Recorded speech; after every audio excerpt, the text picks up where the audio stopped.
ને બેન હું એટલું ખાસ કહું છું કે ખેડૂતની કોઈ જ્ઞાતિ નથી, ખેડૂતની એક જ જ્ઞાતિ છે, ખેડૂત ખેડૂત છે. અને ખેડૂતનો દીકરો છે, જો ખેડૂતનું પડખે ના રહે તો એ કઈ રીતે ચાલે?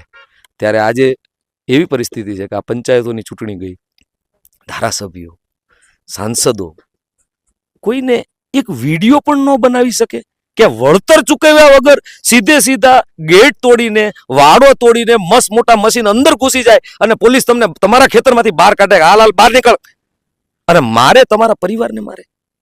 આ કઈ રીત છે?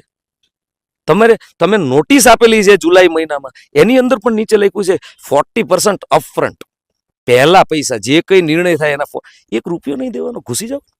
આ કેવા નોટિફિકેશન? આ કઈ જાતનું લેજિસ્લેશન? આ કઈ જાતના નિયમો? અહીંયા લેજિસ્લેટિવ એસેમ્બલીમાં પાર્લામેન્ટમાં બેસીને કરે શું? આંગળી ઊંચી કરવા વાળા છે. અને મેનેજ મસ્ત મોટી કંપનીઓ, ઉદ્યોગપતિઓ 5-25 ને મેનેજ કરે અને બીજા બધા આંગળી ઊંચી કરવા વાળા આવે. ક્યાં સુધી આ ચલાવવું છે? બટન દબાવતા વખતે આપણે ભૂલી જાય. જો ભારતીય જનતા પાર્ટી છે ને, એને એડમિનિસ્ટ્રેશન કરતા નથી આવડતું એવું નથી કહેતો, પણ એડમિનિસ્ટ્રેશનનો મિસયુઝ કરતા બહુ સરસ આવે છે, ભ્રષ્ટાચાર કરતા બહુ સરસ આવડે છે, નેરેટિવ બનાવતા ખૂબ સરસ આવડે છે, અને ચૂંટણી જીતવામાં એની માસ્ટરી આવી ગઈ છે.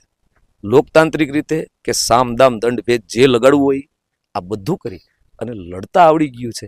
એના હિસાબે દુઃખી થઈએ છે.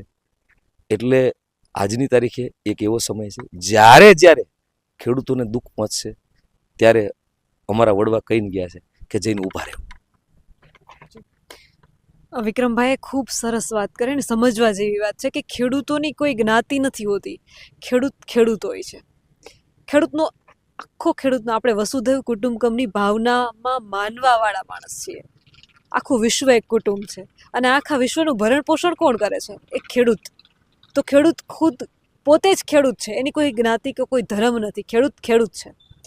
જો દરેક ખેડૂત આ સમજી જાય, દરેક ગામોગામથી ગુજરાતના, ભારતના દરેક ગામમાં એકતા જોવા મળે, તો પછી આપણે ધારીએ નહીં કરી શકીએ. તો કોઈની ત્રેવડ નથી કે આપણા ખેતરમાંથી આપણે કાઢી શકીએ.